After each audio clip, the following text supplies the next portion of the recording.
आरक्षण दिलं, आता शिक्षणात तुमचे लेकरं जाणार आहेत, नोकरीत जाणार आहेत, योजना पण मिळणार, पण सगळेच नोकरीत जाणार नाही तर आपण व्यवसाय सुद्धा असला पाहिजे. म्हणून आम्ही 1 कोटी लोक एकत्र येतो आणि त्या माध्यमातून गोरगरिबांच्या पोरांना, भरपूर पोरांना किंवा ज्याचं नाव निघेल त्याचं जे आता प्रोग्राम ठरत, आचारसंहिता ठरत त्याप्रमाणे त्याला व्यवसायाला मदत द्यायची. आपल्या 500 रुपयामुळे समोरच्या लेकराचं कल्याण होणार असल्या आयुष्यात द्यायची, दान म्हणून द्यायचे. ते कोणाच्या तरी कामाला येते. आपल्या लेकराला आपण 500 रुपये दिले, वर्गणी दिली किंवा आपण दान दिले म्हणून आपल्या लेकराचं नाव नाही आलं तरी चालत. आपण पैसे दिले म्हणजे आपल्याच लेकराचं आलं पाहिजे असं नाही. कोणाचं तरी लेकर रोजी रोटी लागण, अन्न पाण्याला लागण या भावनेतून समाजाला मदत करायची. आणि ती मोहीम आता आम्ही 1 तारखेपासून सुरू करतो. जानेवारीची अगोदर आम्ही याद्या तयार करतो. आम्ही पैसे घेत नाही येत कोणाकडून, पण आपल्याला व्यवसायाकडे समाजाला उतरावंच लागणार आहे, न्यावं लागणार आहे. तेव्हा ते त्याच्यात बळ येणार आहे आणि मग तेव्हा मात्र एकजुटीचा राहणार. परंतु दिल्लीला मात्र 100% आम्ही जाणार.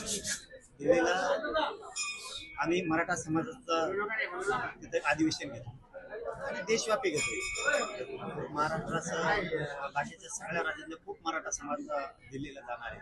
तारीख आणखी डिक्लेअर नाही केली. तिथं काय होतंय, थंडी खूप आहे आणि उन्हाळ्यात ऊन पण लई आहे. म्हणजे आम्हाला आता मध्ये साधायला लागणार आहे. परीक्षा पण नाही आल्या पाहिजे त्याच्या, ही पण प्रॉब्लेम आहे. कारण फेब्रुवारी ते एप्रिल पर्यंत जवळपास परीक्षा असतात. विद्यार्थ्यांना पण पोरांना यायचं म्हणजे परीक्षेच्या काळात घेऊन आला पेच येत चौकून तारीख कोणची झाला. आपल्या इकडे वातावरण नाही म्हणून मागं पुढे व्हायला लवकर जाहीर करणार.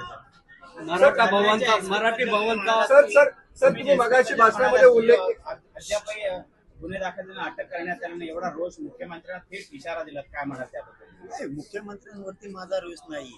ते चुकीचं करतायत म्हणून त्यावेळेस किती सोपं आहे आणि सरळ सरळ माझा घातपात करायचा ठरवलं. त्यावेळेस ते असणारे 3 आरोपी त्यांनी स्पष्टपणानं सांगितलंय चौकशी की धनंजय मुंडेनं मनोज जरांगे पाटील यांच्या घातपातासाठी 2.5 कोटी रुपयाची सुपारी आम्हाला दिली होती.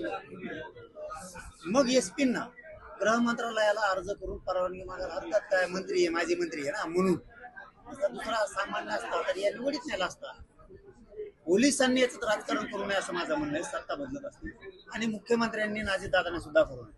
अजितदादांनी असले विषारी साप पाळल्यामुळं ते गोरगरिबांच्या आमच्यासारख्या लेकरांना भोगावं लागतं.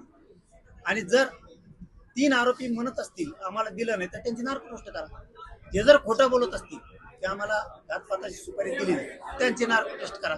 होत्या दूध का दूध, पाणी का पाणी. त्याच्याबरोबर आमची दोघांची पण मराठ्यांच्या इशारा पण दिलाय तुम्ही. सर धनंजय मुंडेला चौकशीला बोलवलं जात नाहीये. धनंजय मुंडेला चौकशीला बोलवलं जात नाहीये. ते पार लोळलं. मी मग प्रेसच्या बांधवाच्या पत्रकार बांधवाच्या माध्यमातून सांगितलं अजितदादाची त्यांनी पाय धरले आणि फडणवीस साहेबांची. हे बघा, मला मिळालेली माहिती आतापर्यंत खोटी झालेली नाही 2 वर्षात.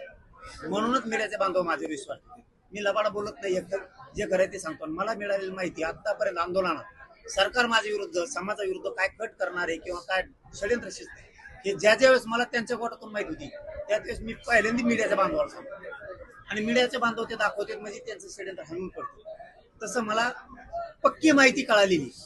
अजितदादांचे यांनी पाय धरले आणि यांनी सांगितलं की मला घातपाताच्या जरांगे पाटलाच्या चौकशीपासून टाळा, वाईट होऊ शकतं त्याच्यामुळे.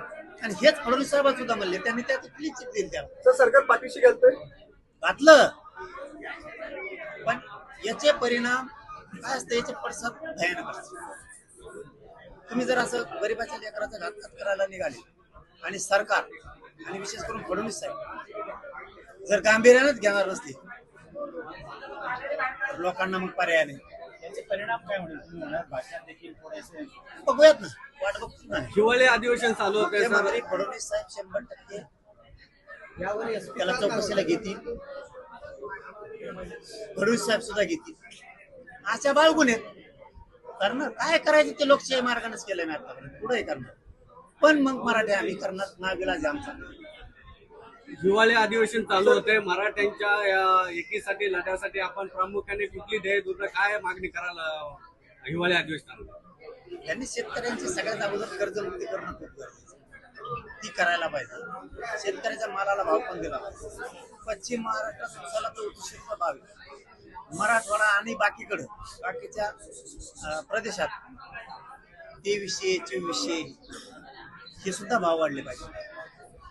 पीक विमाची रक्कम शेतकऱ्याला दिली पाहिजे. आता मागाची गोष्ट झाली मराठवाड्यात, त्याची नुकसान भरपाई 100% मिळालेली नाही, हे सुद्धा दिलं पाहिजे. सातारा संस्थांचे गॅझेटियर, कोल्हापूरचं गॅझेटियर आणि पुणे आणि औंध या संस्थांचा JR सुद्धा सरकारनं आता तातडीनं काढला पाहिजे, ही प्रामुख्यानं मागणी आहे. आणि मराठवाड्यातल्या सगळ्या मराठ्यांना हैदराबादच्या गॅझेटच्या JR नुसार कुणबी प्रमाणपत्र ताबडतोब देऊ. ज्या शिंदे समितीने काही नोंदी शोधलेल्या त्याचे नोंदीचे प्रमाणपत्र दिले जात नाहीत आणि व्हॅलिडिटी दिली जात नाही. त्या तातडीनं मुख्यमंत्र्यांनी द्यायचे आदेश काढावेत. नसता भयंकर रोष पुन्हा एकदा राज्यात होणार आहे.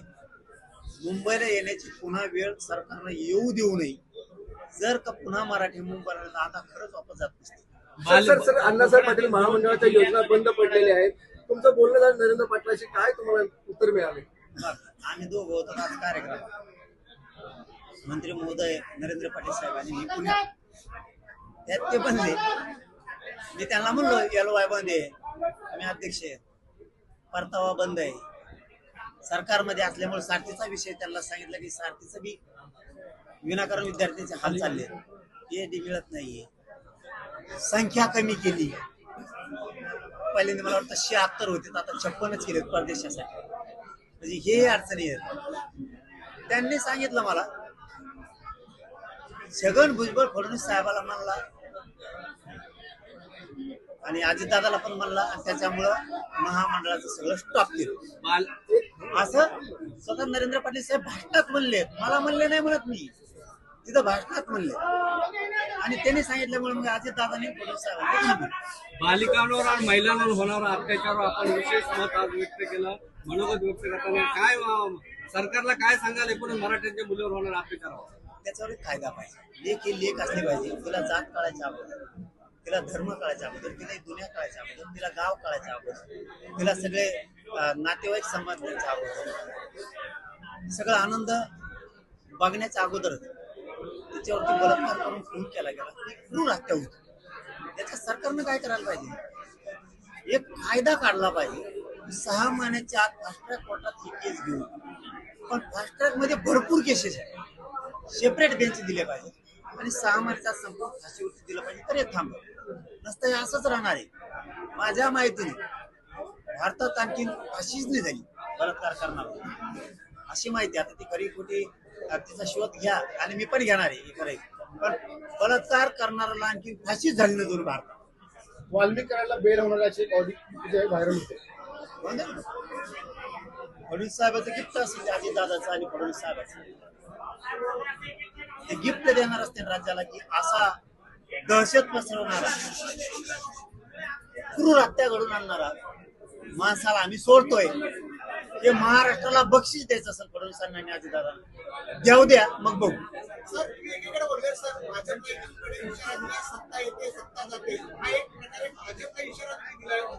का नाही द्यावा? महिलांवरती अत्याचार थांबत नाहीत, शेतकऱ्यांचे प्रश्न मार्गी काढत नाहीत, मराठा आरक्षणाचा प्रश्न मार्गी निघत नाही, धनगराच्या आरक्षणाचा निघत नाही, बंजारा समाजाचा निघत नाही, मुस्लिम समाजाच्या आरक्षणाचा विषय निघत नाही, लिंगायत समाजाच्या नाही, काही समाजाच्या आरक्षणाचा विषय निघत नाही, मायक्रो ओबीसीला आरक्षणच भेटत नाही, यांचे प्रश्न मार्गी लागत नाही.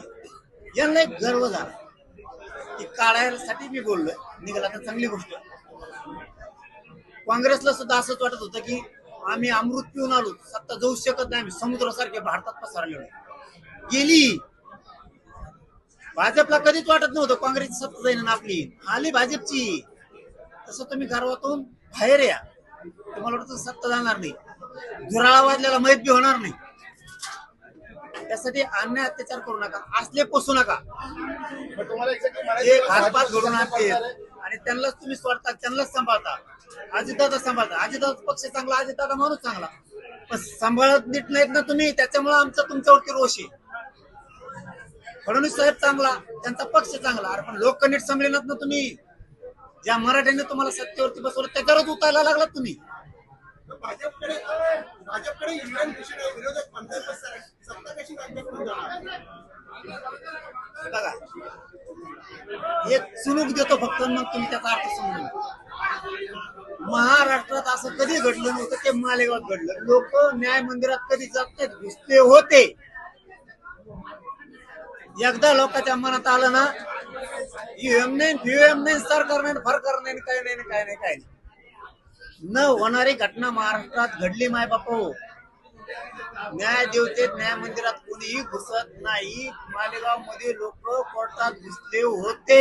फडणवीस साहेब, त्या सत्ताधारी पक्षामध्ये जे मराठी नेते आहेत, त्या मराठी नेत्यांना तुम्ही काय आव्हान द्याल? माझ्या हात जोडून त्यांना विनंती. दिवस वाईट आहे, युग वाईट आहे. राजकारणासाठी राजकारण म्हणून विरोध करा, एकमेकाला पाडा सुद्धा, पण समाजाचा विषय, गरीबाला अडचणी ना तुमच्यावर अडचणी, आपला एकमेकात दुआ असला पाहिजे.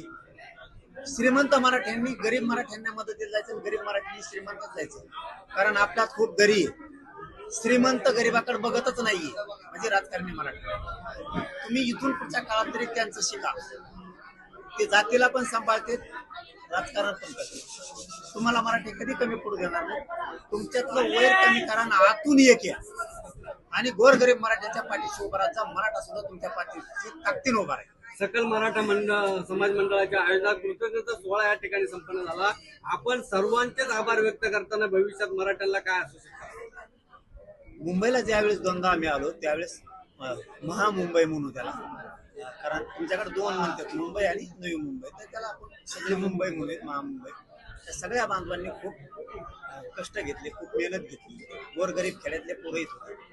प्रत्येक घरातल्या मुंबईतल्या मराठ्यासह दलित, मुस्लिम, मारोडी, जैन, ह्या सगळ्याच लोकांनी, ओबीसींनी, सगळ्या लोकांनी, माथाडी कामगार, डबेवाले, नाव विसरल माझ्या कोकणाचं, कोळी बांधव, आदिवासी बांधव, आगरी बांधव, त्यांनी सगळ्यांनीच मराठ्यांना त्यावेळेस मदत केली. म्हणून सगळ्यांचेच आम्ही आभार मानले आणि काम करणाऱ्यांचं कौतुक पण केलं आणि सत्कार पण केला. या मराठा भवनाच्या माध्यमातून गोरगरिबांचे प्रश्न ऐकून घेतले जातील आणि सोडवण्याचं काम सुद्धा या कार्यालयाच्या माध्यमातून होईल. गोरगरिबांना आपल्या अडचणी सांगितल्या पाहिजे, तरच त्या माहित होत्या. सोडायचा आपण 100% सगळे प्रयत्न करू.